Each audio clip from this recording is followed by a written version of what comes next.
कभी सोचा है कि हम ये कैसे जान सकते हैं कि हजारों साल पहले क्या हुआ था, जब उस वक्त का कोई इंसान आज जिंदा ही नहीं है जिससे कुछ पूछा जा सके? ये तो एक बहुत पुराने रहस्य जैसा लगता है ना? तो इस बंद किताब को खोलने के लिए भी जासूस होते हैं। ये हैं इतिहासकार और पुरातत्वविद।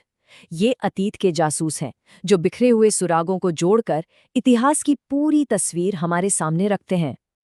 तो सवाल ये है कि ये जासूस अपनी जांच शुरू कहाँ से करते हैं? वो उस सबसे ज़रूरी सुराग से शुरुआत करते हैं जो इंसानों ने अपने पीछे छोड़ा, और वो है लिखाई। तो इसी लिखाई के आधार पर इतिहासकार गुजरे हुए वक्त को 3 बड़े हिस्सों में बांटते हैं। सबसे पहला प्रागैतिहासिक काल। ये वो जमाना था जब सीधी सी बात है लोगों को लिखना आता ही नहीं था। फिर आता है आद्य ऐतिहासिक काल, जब लिखाई तो शुरू हो गई थी लेकिन हम आज तक ये समझ नहीं पाए कि उन्होंने लिखा क्या था। और आखिर में आता है ऐतिहासिक काल, जहां से हमें ऐसी लिखित चीजें मिलती हैं जिन्हें पढ़ा और समझा जा सकता है। तो चलिए सबसे पहले सुराग की बात करते हैं। ये मिलता कहाँ है? ये मिलता है जमीन के नीचे, उन चीजों में जो लोग अपने पीछे छोड़ गए। यहीं पर पुरातत्व विज्ञान काम आता है। ये उन समाजों को समझने की बुनियाद है जिन्होंने कोई लिखित सुराग नहीं छोड़े या बहुत कम छोड़े। जमीन के नीचे से निकले खिलौने, हथियार और बर्तन, ये सब हमें उस दौर के लोगों की जिंदगी के बारे में बहुत कुछ बताते हैं।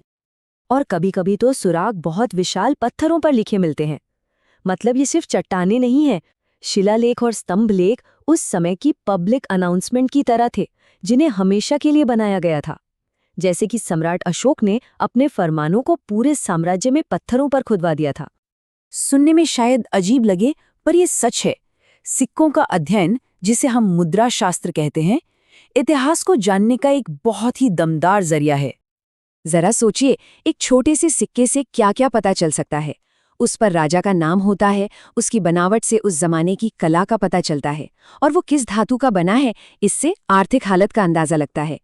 जैसे गुप्त शासक कुमारगुप्त प्रथम को एक सिक्के पर घुड़सवारी करते दिखाया गया है, जिससे उनके एक अच्छे घुड़सवार होने का पता चलता है। और ये चीजें हमें पुराने व्यापार के रास्तों के बारे में भी बताती हैं।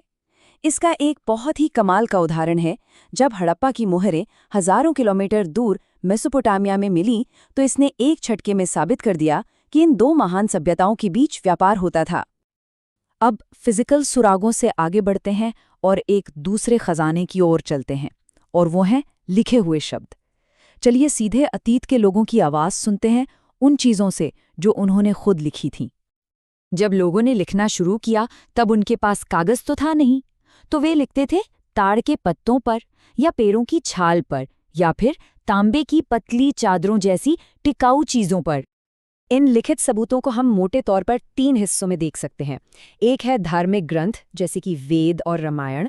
दूसरे हैं गैर धार्मिक ग्रंथ, जैसे चाणक्य का अर्थशास्त्र।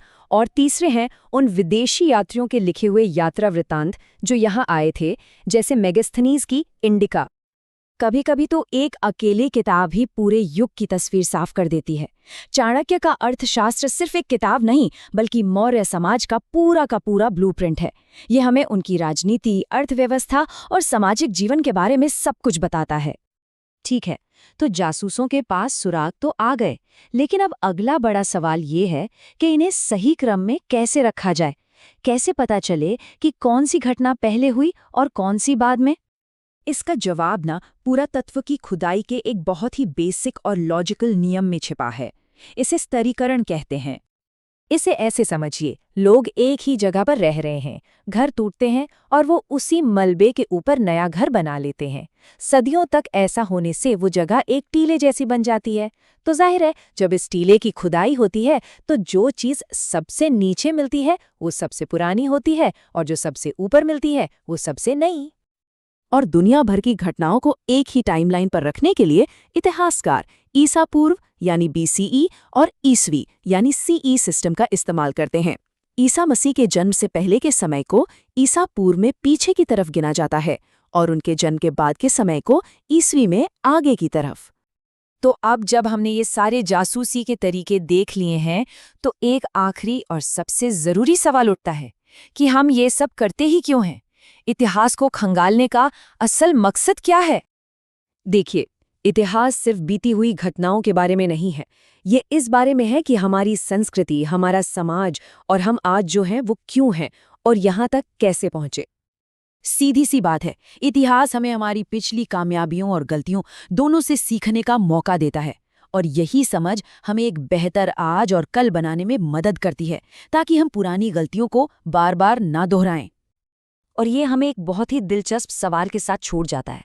सोचिए, अगर भविष्य के इतिहासकार हमारे इस दौर को समझने की कोशिश करेंगे, तो हमारे डिजिटल फुटप्रिंट्स, हमारी इमारतें और हमारा सामान, ये सब उनके लिए क्या कहानी कहेंगे।